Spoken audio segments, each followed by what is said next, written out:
Bom, aconteceu um fato muito grave em Minas Gerais, com um sargento da Polícia Militar, sargento Roger Dias.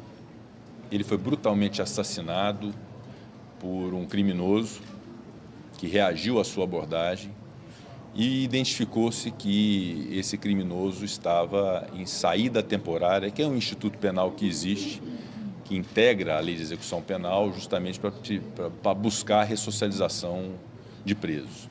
E tem sido recorrente esses acontecimentos de saídas temporárias que, ao invés de servirem ao propósito de ressocialização, tem sido um instrumento de permitir a liberdade daqueles que não têm condição de estar em liberdade.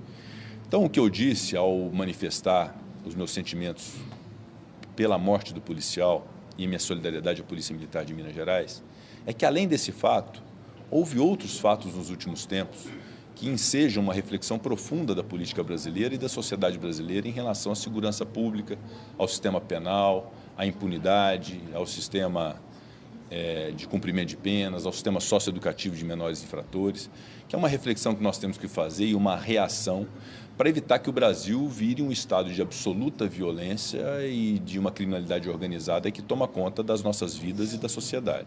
Então nós temos que ter muito cuidado com isso, nós vamos reagir de maneira inteligente, científica, sem arroubos, sem rompantes, mas fazer essa discussão e fazer esse trabalho. O Congresso Nacional, que já entregou tanto, pode entregar isso também ao Brasil. O que é que eu considero em relação a isso? Alguns desavisados e alguns demagogos atribuíram ao Senado inércia em relação a esse projeto quanto às saídas temporárias que foi aprovado na Câmara. Não houve inércia do Senado. O projeto chegou ao Senado, eu, como presidente do Senado, despachei a Comissão de Segurança Pública do Senado Federal, então ele não ficou parado, o projeto, no Senado, ao contrário do que alguns disseram.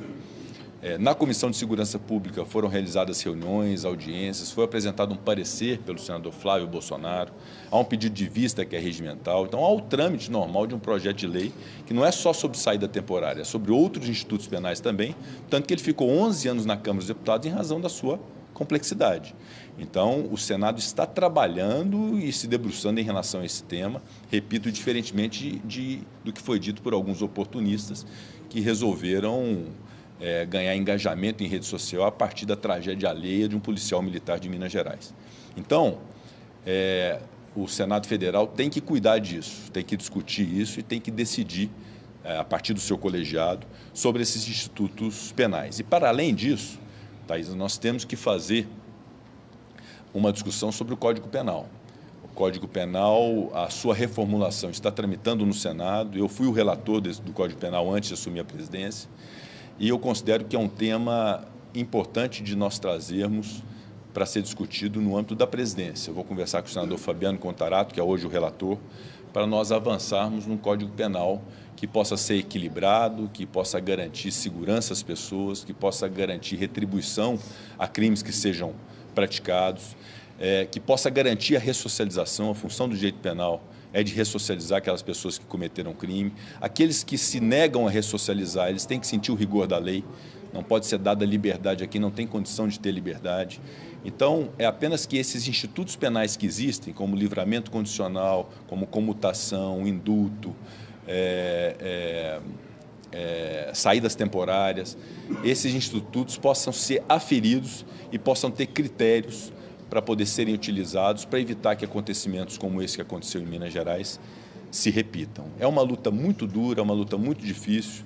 Aconteceu recentemente, vocês viram em São Paulo, uma policial civil que estava fazendo um trabalho de investigação que foi recebida a bala por um morador de uma casa. Será que aquela arma podia estar na mão daquele cidadão que matou o policial civil? Um policial federal foi cumprir um mandado de busca no Guarujá, tomou um tiro na cabeça, felizmente não morreu, está se recuperando. Então, é uma discussão muito profunda. Armas de fogo na mão de qualquer pessoa. Armas de fogo na mão e com a liberdade de usar por quem não tem condição de estar em liberdade. Então, acho que o Congresso Nacional tem que se dedicar muito, mas com equilíbrio, com firmeza, com clareza, sem populismo, sem demagogia, para poder enfrentar esse problema de frente. O problema da criminalidade, da violência no Brasil é um problema gravíssimo e nós não podemos perder essa guerra para a criminalidade ir para a violência, porque a sociedade brasileira não merece. Ela quer viver em segurança e, para isso, o Congresso Nacional tem que agir. Lembrando, e aí é bom que se destaque, segurança pública é papel precípio do Poder Executivo. E o Poder Judiciário é que decide se alguém vai ter livramento condicional, se alguém vai ter saída temporária, se alguém vai ter algum tipo de benefício penal, de remissão, de indulto, de comutação. É o Poder Judiciário que decide. Na nossa parte, quanto Poder Legislativo, nós temos que fazer leis que sejam firmes, que sejam claras, sejam aplicáveis para poder cumprir a finalidade do direito penal, que é retribuir aqueles que cometem crime para que possam ter as suas penas aplicadas, mas, ao mesmo tempo, sempre acreditar que essas pessoas que recebem pena possam ser recuperadas. Então, é esse o nosso papel no Congresso Nacional e o meu Twitter foi nesse sentido, além da solidariedade e dos sentimentos, manifestar o nosso compromisso de discutir todos esses temas e, no final das contas, a maioria vai decidir sobre cada um desses institutos.